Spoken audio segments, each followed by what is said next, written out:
Of CME Outfitters, I would like to welcome and thank you for joining us for the first in a series of 3 CMEO snacks.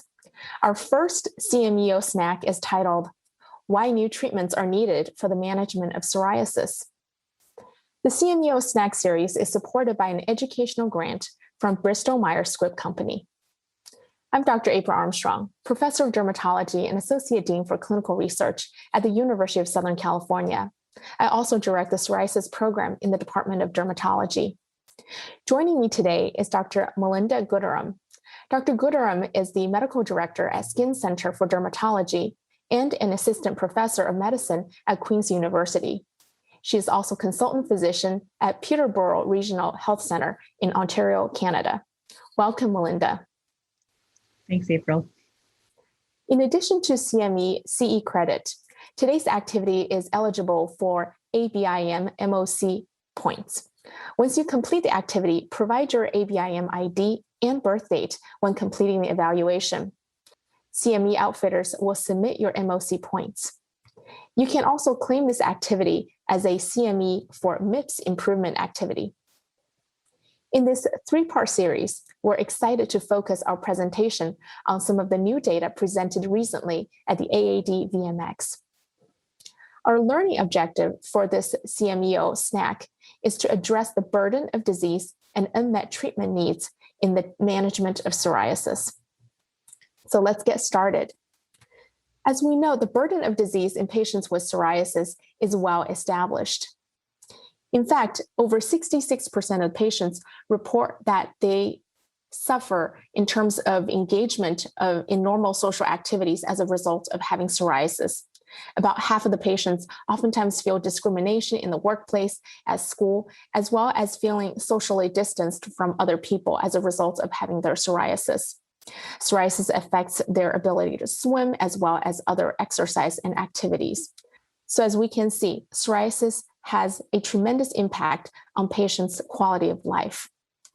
In some studies, while it's stated that about 3% of the patients express that psoriasis really affect their dating and romance, I think for me in clinical practice, the reality is probably much more prevalent than that. A lot of my patients, especially those who are younger and are currently, for example, seeking life partners, they oftentimes feel that psoriasis really hold them back in terms of what they can do with regards to establishing intimate relationships.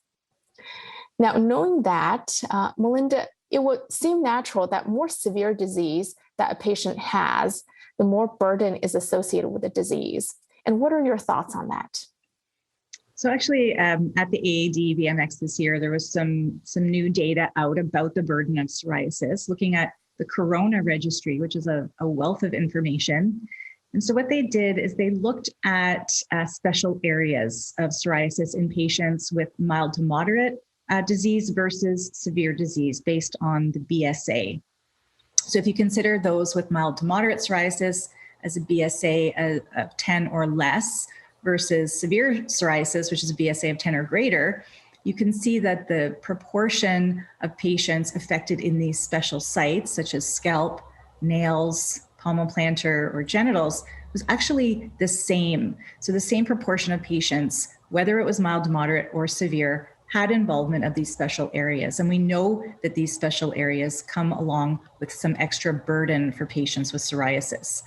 So they looked at pruritus, pain, fatigue on a visual analog scale. And although they did see that the scores were higher with severe psoriasis versus mild to moderate, there was also a substantial disease burden in the patients with mild to moderate disease as well. Even looking at the quality of life impact with a DLQI score of greater than 5, although higher with severe, it was still quite significant for those patients with mild to moderate disease. And I know that you were part of a poster that was also presented at the AAD with George Gondo on the factors associated with patient patient-reported remission in psoriasis. Can you tell us more about that? So this study was conducted by the National Psoriasis Foundation, and we looked at patients, around 1,500 patients with psoriasis.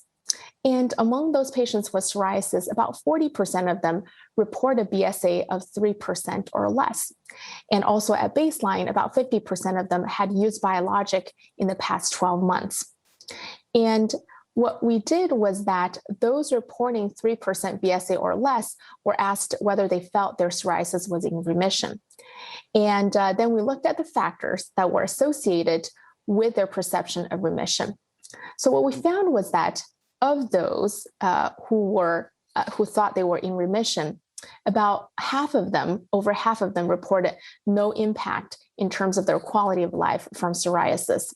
And the mean duration of remission was about 60 months. And what was also found was that among those that are in remission, 65% of them were on the biologic, and vast majority were on some type of psoriasis treatment. And also, we did multivariable regression models look at specific factors, patient factors that are related to remission. And what was found is that, and related to what I talked about earlier, that lower DLQI scores or lower impact, a lower negative impact on patients' quality of life was associated with remission, probably not surprisingly. In addition to that, if the patients assess that their global assessment of how they're feeling is also very, very good, that is also associated with remission. Lower body surface area, not surprisingly, was associated with self-perceived remission. Interestingly, female sex, so female patients were more likely than male patients to report remission, everything else held equal, and the use of biologics. Patients who were on biologics were more likely to report that they were feeling that they were in remission. Importantly, what was not associated with regards to related to remission were things like age, race, and BMI. Now, Melinda, let's pivot a little bit.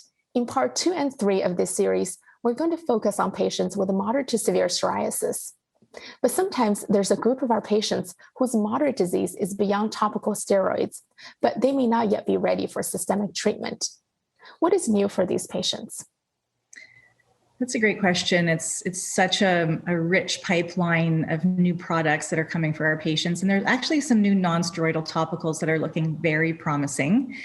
Some data that came out prior to the AAD this year on some non-steroidal topicals. So we have tapinarof, which is the therapeutic aryl hydrocarbon receptor modulating agent, that TAMA, that's always a mouthful, and then the PDE4 inhibitor roflumilast. So both of those non-steroidal agents showed at their primary endpoint about 40% proportion of patients achieving an IGA response. So an IGA of 0 or 1, clear, almost clear, with a 2 or greater improvement from baseline.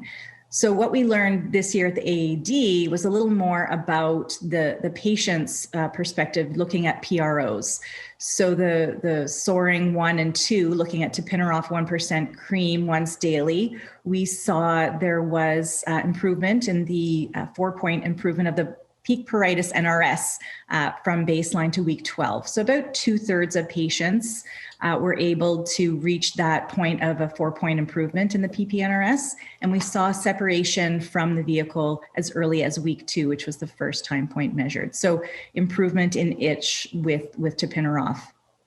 We also saw some post hoc analyses in the phase 2B study looking at improvements again at itch. We saw a benefit with a topical roflumilast cream compared to vehicle, improvement in itch, improvement in itch-related sleep loss, and also improvement in quality of life with DLQI.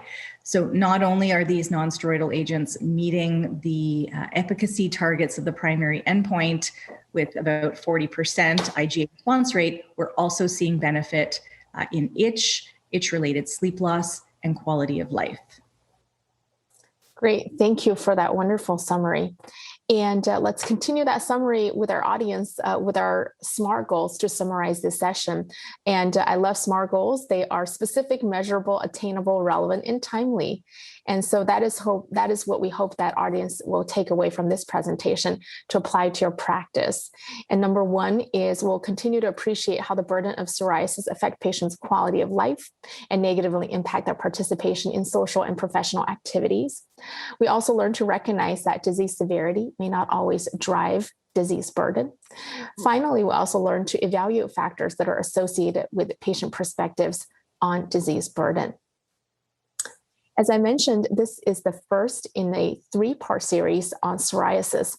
Visit the Dermatology Education Hub on www.cmeoutfitters.com for part 2 and part 3. Don't forget to complete the evaluation and collect your credit for today's program. You'll be able to print your certificate from the platform.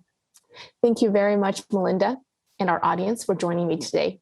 I hope the presentation gave you new insights into the burden related to psoriasis and some strategies to positively impact your patients.